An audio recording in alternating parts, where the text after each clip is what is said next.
अपना बना लीजिए, साया आफियत में बसा लीजिए। कि मादी दुनिया के अंदर इसको जायज़ रखा गया है कि आप अपने दोस्तों से, अपने रिश्तेदारों से, अपने जैसे इंसानों से जो है वो अपने कामों में मदद ले सकते हैं, मदद मांग सकते हैं, इसमें कोई हर्ज नहीं है। हम ये कह रहे हैं कि माफ़ौकल असबाब जो मदद है, जिसे हम ये कहते हैं कि जी मेटाफिज़िकल जो आपकी जो वर्ल्ड है उसके अंदर, उसमें जो मदद है वो सिर्फ अल्लाह सुब्हानहू व तआला कर सकता है। फ़िज़िकल वर्ल्ड में तो इंसान एक दूसरे की मदद करते हैं, वो तो सबके लिए वाज़ेह है, उसमें तो किसी का कोई इख्तिलाफ़ नहीं है। आयत पढ़ सुनाई, इय्याका नअबुदु व इय्याका नस्तईन। अब इसी आयत की तसरीहात और अम्मा और मुफस्सिरीन एक तफसील गुफ्तगू इंशाअल्लाह आएगी। अल्लाह ने ज़िंदगी दी, मुफस्सिरीन की राहों के साथ इंशाअल्लाह गुफ्तगू करेंगे हम कि क्या ये माना मफ़हूम जो मुतलकन लिया जाता है, कहते हैं इय्याका नअबुदु व इय्याका नस्तईन। अब यहाँ पर कहते हैं ख़ास है, मुतलक है, मुतलक कहते हैं मुतलकन जो है ये नफ़ी की गई है कि अल्लाह के सिवा कोई मदद किसी से नहीं मांग सकती और इबादत भी अल्लाह ही की है। उलमा का इसमें अख्तिलाफ़ है। असूल शाशी के अंदर से, मैंने शाशी के अंदर से ये बताया था कि हकीकत और मजाज के मतलब हमारी गुफ्तगू पिछले एपिसोड में गुजरी। इंशाअल्लाह तबारक व तआला आगे भी इस पर मैं बताऊँगा कि उलमा का इसमें एक शदीद इख्तिलाफ़ है, क्योंकि अल मुतलक को यजरी अलल इतलाक़ की, कि जो मुतलक है वो अपने इतलाक़ पर कायम रहता है। यानी किसी चीज़ को किसी पर मुतलक किया जाए ना तो वो अपने इतलाक़ पर जो है कंटिन्यूसली जारी रहता है, उसमें रेगुलरी एक यानी सीक्वेंस पाई जाती है। किसी चीज़ का इतलाक़ किसी चीज़ पे किया जाना वो मुतलकन उसका हर लिहाज से, हर एतबार से इतलाक़ होता है। इय्याका नअबुदु, अल्लाह तेरी ही इबादत करते हैं, इबादत अल्लाह के सिवा किसी और के लिए इबादत नहीं करनी। व इय्याका नस्तईन, और तुझ से ही मदद मांगते हैं। अब इसका असर अगर मुतलकन माना जाए तो हर तरह की मदद, चाहे वो मा फौकल असबाब हो या मा ताहतल असबाब हो, ये भी टर्म्स जो है ना, अगर ज़ाती और अताई और हकीकी और मजाजी टर्म्स सुन्नी हज़रात पेश करें किसी मकाम पर तो कहते हैं जी ये तो टर्म तुमने खुद घड़ ली है। तो मैं ये कहता हूँ मा तहतल असबाब और मा फौकल असबाब जो आपने टर्म घड़ी है ये किधर से घड़ ली है, ये भी तो खुद घड़ी हुई है। और मैं कहता हूँ ज़ाती और अताई के अलावा जो ये टर्म है ना, मा तहतल असबाब वाली, मा फौकल असबाब वाली, ये सबसे ख़तरनाक तरीन टर्म है। मैं इसकी आगे वज़ाहत करता हूँ।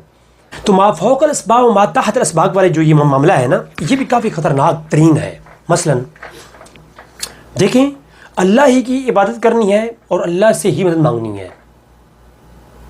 अब यहाँ मुतलक है, अगर मुतलकन इसका ही मना लिया जाए, ज़ैरी मफ़हूम और इसकी जो है ना इतलाक़ के साथ मुकम्मल वाज़ेह तौर पर मना लिया जाए, तो चाहे मा तहतल असबाब हो या मा फौकल असबाब हो, हर तरह की मदद इस आयत करीमत के हुक्म से नाजायज़ है। आप किसी से पानी मांगते हैं, नाजायज़ है, ये मदद भी आप नहीं ले सकते।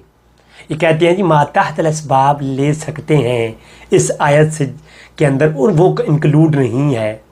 क्यों इंक्लूड नहीं है?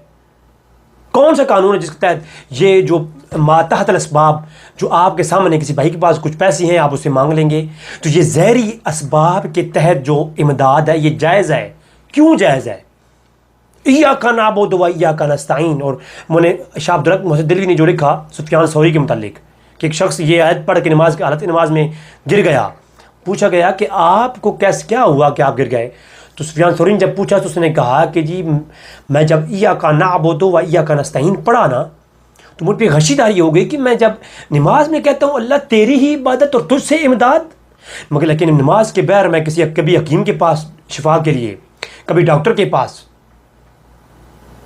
तो ये डॉक्टर के पास आप जब जाते हैं सर तो आपको शिफा हासिल होती है, तो ये जो इमदाद है, अब शिफा देने वाला कौन? अल्लाह। मदद किसे ली है आपने? डॉक्टर से। जी मा तहतल असबाब जायज़ हो गया। क्यों जायज़ हो गया? मुतलकन नफ़ी है। और अल मुतलक को यजरी अलल इतलाक़ की, अपना मुतलक अपने इतलाक़ पर जारी रहता है। इस आयत से तो हर तरह की इमदाद मुतलकन नफ़ी की गई है। और फिर बड़ी माज़रत के साथ मैं चैलेंज कर रहा हूँ इन नाम नेहाद कुरान और हदीस का नाम लेने वालों से, मैं तालिब इल्म हूँ, लेकिन मेरा इस बात पे चैलेंज है, मैं कोई उलमा में से नहीं, तालिब इल्मों में से हूँ। कुरान और हदीस को बगौर मुताला करने के बाद मेरी बात जो समझ में आती है, मेरा चैलेंज है इस बात पे, कोई इस तरीके से दुआ करे और कहे मेरे मौला ये जो माताहतल असबाब जितनी भी चीज़ें हैं, इमदाद हैं, ये तो तुम्हारे अलावा ऐ मेरे मौला और ज़राए भी हैं।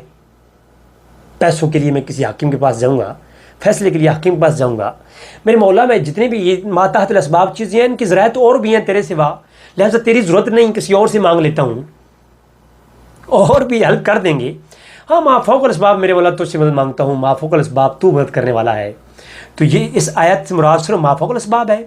जो ये अकीदा रखे कि माताहतल असबाब और ज़राए हैं इमदाद के और उनसे ली जा सकती है अल्लाह के सिवा भी, तो और जो ये कहे माफ़ौक़ल असबाब अल्लाह से मांगना है, तो ये सबसे बड़ा शिर्क है और शिर्क तरफ लेके जाता है कि अल्लाह को आप ये समझ रहे हैं, अल्लाह के लिए आप ये कॉम्पिटेंसी समझते हैं कि माताहतल असबाब तो बंदे कर देंगे मदद, और भी ज़राए का भी सारे होइए, माताहतल असबाब तो और भी ज़राए, माफ़ौक़ल असबाब अल्लाह ही है। तो ये जनाब आपने टर्म्स कहाँ से निकाली हैं? ये हाय हाय हाय, मैं काश मैं जहाँ बैठा हूँ इधर से वीडियो बना रहा हूँ, मैं इसके ऊपर ज़्यादा ऑपरेशन नहीं कर सकता, वरना मैं समझाता कि ये कैसे निकाली गई हैं ये टर्म। तो वैसे भी ज़िंदा हैं और वाह हेल्प करती हैं, इसके ऊपर दलाइल मौजूद हैं इंशाअल्लाह ताला। वो आगे चल के उलमा देवबंद किताबें भरी पड़ी हैं अरवाहों के हेल्प करने के ऊपर। इब्न क़य्यिम की किताब रूह के अंदर पूरे चैप्टर हैं कि फ़लाँ सहाबी को मरने के बाद वो सहाबी जो है उसने फ़लाँ की हेल्प की, इमदाद की। किताब रूह में इब्न माजा, सनद अबू दाऊद और दलाइल नबुव्वा की कई रवायात हैं, जो बाज़ रवायात सनद सही के साथ हैं, बाज़ हसन सही रवायतें हैं। वो मैं आगे इंशाअल्लाह अगली मौजू आएगा अपने वक्त के साथ। अब चूँकि हम बेसिक बात कर रहे हैं, आगे चल के हम दलाइल के ऊपर बात करेंगे। अच्छा, और जिंदा की जो डॉक्टर साहब बहस कर रहे थे, आगे इंशाअल्लाह ताला ये सारी बातें खत्म हो जाएंगी। पहली बात ये है कि शिरक तो शिरक है, शिरक तो शिरक है। अगर सजदा कोई दुनिया में नबी के सामने कोई करे तब भी मुशरिक, अगर नबी ही किसी गैर अल्लाह को सजदा कर दे नबी मुशरिक। शिरक तो शिरक का कानून एक जैसा, अल्लाह के लिए अल्लाह के अलावा किसी गैर को सजदा करना शिरक, वो नबी करे, वो वली करे, वो उम्मती करे, वो कोई भी करे, गैर अल्लाह को सजदा करना क्या है? शिरक है। अब ऐसा नहीं कि नबी करे तो शिरक, और ऐसा भी नहीं है कि किसी जिंदा को सजदा करो तो शिरक नहीं होता और मुर्दे को सजदा करो तो शिरक होता है। भाई शिरक तो शिरक है, किसी दरख्त को सजदा करो तब भी शिरक, किसी नबी को सजदा करो तब भी शिरक, और किसी कब्र वाले को सजदा करो तब भी शिरक। क्योंकि शिरक की नौइयत बरकरार हर जगह पर होती है। बरोज़े क़यामत कोई शिरक सजदा करे किसी गैर को तब भी शिरक, अर्श पर जाकर भी कोई गैरुल्लाह को सजदा करे तब भी शिरक। भाई शिरक तो अपनी जगह पर कायम होता है। शिरक की ऐसी कोई नौइयत नहीं कि जिंदा के लिए तो एक अमल किया जाए तो वो शिरक नहीं होता और गैरुल्लाह के लिए किया जाए तो शिरक होता है। और जहाँ तक इमदाद का मसला है, इमदाद अल्लाह ही से मांगनी है, अल्लाह ही से इमदाद मांगनी है, और गैरुल्लाह से मदद वो चाहे ज़हरी हो वो बातनी हो, मा फौक़ल असबाब हो मा तहतल असबाब हो। और इस दुनिया का सबसे बड़ा लग़्व क्या है? ये मा तहतल असबाब मा फौक़ल असबाब की जो ये डिवाइडिंग है ना, ये इस दुनिया का सबसे बड़ा झूठ है। मैं इस पर कलाम करूँगा। सबसे बड़ा शिरक की तरफ ले जाने वाला ये डिवाइडिंग है, ये तकसीम है। और इसके अलावा तो शिरक है, किसी तरह की मदद मांगना भी शिरक है। अब डॉक्टर साहब कहते हैं नहीं जिंदा से मांगना तो इसमें तो कोई इत्फाक है। और क्यों इत्फाक है भाई? कुरान कहता है इय्याका नअबुदु व इय्याका नस्तईन, अल्लाह के सिवा मदद किसी से नहीं है और अल्लाह ही मदद करने वाला है। अब कुरान में दूसरे मकाम पर अगर आपको यह मिल गया कि जिंदा के लिए मदद मांगना जायज़ है तो इसका मतलब है कुरान में टकराव आ गया। कुरान तो कहता है कि कोई भी मदद हो तो अल्लाह ही करने वाला है, और इस पर उलमा और फुक़हा का इजमा है कि हर मदद चाहे वो जिंदा की हो, जो वो मुर्दा की हो या कोई भी हो, वो अल्लाह ही से है। हम जो ये दुनिया में मदद मांगते हैं या किसी से कोई पैसे लेते हैं या उधार लेते हैं तो ये भी अल्लाह ही से मदद मांगते हैं हम, ये अल्लाह ही की मदद है। हम किसी जाके पैसे मांगेंगे तो इस नीयत से मांगते हैं कि अल्लाह ने इसको इस काबिल बनाया हुआ है, अल्लाह ने ता कर रखा है कि ये मुझे उधार देगा। ठीक है, किसी मुतलक बंदे से ज़ाहिरी तौर पर जिंदा से भी ये समझ के मांगना कि अल्लाह नहीं देगा तो ये देगा, मातहतल असबाब जितनी भी ज़रूरियात हैं अल्लाह से मांगने की ज़रूरत नहीं है। ये मातहतल असबाब सारी ज़रूरियात तो हमारी जो भी हाजतें हैं ये तो हमारे बंदे भी हाजत पूरी कर देते हैं। कुरान में हुक्म है कि जनाब एक दूसरे की मदद करो, तो कुरान में जब हुक्म मौजूद है कि एक दूसरे की हेल्प करो, तो ये मातहतल असबाब तो अल्लाह के अलावा और भी असबाब हैं। जो ये अकीदा रखे पक्का ढक्का मुशरिक है। जो ये अकीदा रखे कि जनाब मातहतल असबाब जितनी भी ये ज़रूरियात इमदाद हैं जो नबी मांगते रहे, जो वली मांगते रहे, जो आप और तुम और मैं मांगते हैं, ये तमाम की तमाम मातहतल असबाब, अगर कोई ऐसा अकीदा रखे कुरान में मौजूद है कि ये मातहतल असबाब एक दूसरे की मदद करो, इसके तहत ये एक दूसरे की मदद करना जो है बिल्कुल ठीक है। मातहतल असबाब जो है बंदों से मदद लेनी चाहिए, अल्लाह से नहीं लेनी चाहिए, तो ये पक्का ढका काफिर है बंदा। क्योंकि मातहतल असबाब हो या माफौकल असबाब, अल्लाह ही मदद करने वाला है, अल्लाह के सिवा कोई मदद करने वाला नहीं है। और मज़र और सबब वो चाहे ज़हरी ज़िंदगी में कोई ज़िंदा हो या वो चाहे कोई और तरीका हो जनाब, चाहे वो यूसुफ की कमीज़ ही क्यों ना हो, वो एक अलग बहस है, वो आगे इंशाअल्लाह ताला डॉक्टर साहब का मौजू क्लियर हो जाएगा। तो ये बात समझाइए, मातहतल असबाब वाले ड्रामा और माफौकल असबाब, जो ये कहे कि माफौकल असबाब अल्लाह मदद करता है और मातहतल असबाब और ज़राए भी हैं, तो ये पक्का ढक्का शिरक है। इस पर मैं चैलेंज कर रहा हूँ, कोई ऐसा माई का लाल है सूले जनाब आला फुकाहा की रोशनी में इसको डिफाइन करके दिखाए मुझे। और फिर कुरान में इख्तलाफ पैदा होता है। अगर काफिर कोई उठ के ये मुंह खोले कि जनाब अल्लाह के अलावा और किसी को जो है ना हाजात पूरी करने वाला समझना ये शिरक है। कुरान कहता है या कना बोदो वैया कनस्ताइन, दूसरे मुकाम पे कुरान कहता है नहीं तुम एक दूसरे की भी हेल्प करो, मातहतल असबाब, तो मातहतल असबाब तो तुम एक दूसरे की हेल्प लेना बिल्कुल ले लेते हो, फलां की हेल्प फलां ने कर दी, फलां की हेल्प फलां ने कर दी, तो अल्लाह की तो जरूरत ही नहीं है मातहतल असबाब। तो मातहतल असबाब तमाम की तमाम इमदादें वो अल्लाह की तो जरूरत ही नहीं होती, फिर तो हर लोग बंदी पूरी करती हैं। पैसा चाहिए हो तो अल्लाह आएगा देने के लिए, किसी बंदे के पास जाएंगे आप, किसी अमीर के पास जाएंगे आप, जॉब इलाज के लिए ये मातहतल असबाब टीके लगवाने के लिए किसके पास आप जाएंगे? डॉक्टर के पास। दांत की तकलीफ है, जब तक वो इंजेक्शन नहीं लगाएगा 110% आपको भरोसा है कि इंजेक्शन से आपके दांत का दर्द ठीक होगा। तो आपको ये 100% गारंटी होती है कि मेरे दांत का दर्द डॉक्टर ठीक करेगा, तो आपने अल्लाह से क्यों नहीं मांगा? ये तो बड़ा शिरक तो ये है फिर, अगर आपने वही तारीफ करनी है माफाकुल असबाब मातहतल असबाब वाली। तो लिहाजा ये बहुत बड़ा ये गुमराही है कि दो डिवाइडिंग करके ये कहना कि अल्लाह सिर्फ माफौकल असबाब मदद करता है, मातहतल असबाब मदद नहीं कर सकता, ये बंदे करते हैं एक दूसरे की, तो ये शिरक है और ये सबसे बड़ा गुनाह है। हकीकत ये है कि अल्लाह ही मदद करने वाला है, माफौकल असबाब भी मातहतल असबाब भी। अब बात आती है ये अब्दुल अजीज़ मुहस्सिन दिलवी की, इन्होंने भी ये मिसाल पेश की और दीगर भी उलमा ने पेश की है। आगे चल के फुक़हा की किताबों में ये बातें आएंगी कि जब आसिम बिन बरखिया का वो तख्त आसिम बिन बरखिया लेके आते, सलमान अलैहिस्सलाम ने कहा कौन है जो तख्त बल्कीस लेके आएगा? ये माफौकल असबाब मदद है, माफौकल असबाब। अब एक नबी अल्लाह से क्यों नहीं मांग रहा? ओ भाई, अगर ये अल्लाह से मांगना बहुत डेंजर है, ये बहुत ख़तरनाक सूरत हाल है अंबिया में, अपनी औलिया में, ये बहुत ख़तरनाक बात है, बहुत ख़तरनाक बात है। इस पर हम आगे चल के गुफ्तगू करेंगे अहादीस की रोशनी में, सही अहादीस की रोशनी में, लेकिन अभी पहले हम उनका मौक़िफ़ और उनके दलाइल को देखें। अगर ये बहुत ख़तरनाक सूरत हाल है तो अब सलमान अलैहिस्सलाम तो गए ख़तरनाक सूरत हाल में। और यार डॉक्टर साहब क्या हो गया आपको? आप इतनी अच्छी तहक़ीक़ात कर रहे थे रद्द राफ़ज़ा के ऊपर, आप इधर किधर घूम आए हैं? और किसने ये आपको ये मशवरा दिया है कि आप बरेलवी देवबंदियों के दिफा में इस तरीके से आप कीचड़ उछालें किसी मसलक पर? है जी, खुदा के लिए इस बात को आप समझें। और अगली बात, मैंने किसी बरेलवी आलिम का हवाला मैं नहीं दूंगा, जो सवाल उठाए गए हैं ना, मैं उन्हीं का जवाब इंशाअल्लाह दूंगा। अब आसिम बिन बरखिया कुरान में सूरह नमल के अंदर सलमान अलैहिस्सलाम ने कहा कि कौन है जो तख्ते बल्कीस लाएगा? अब तख्ते बल्कीस मा तहतल असबाब मदद नहीं मांगी, मा फौकल असबाब मदद मांगी है। काला इफ़राइतु मिनल जिन, एक जिन खड़ा हो गया।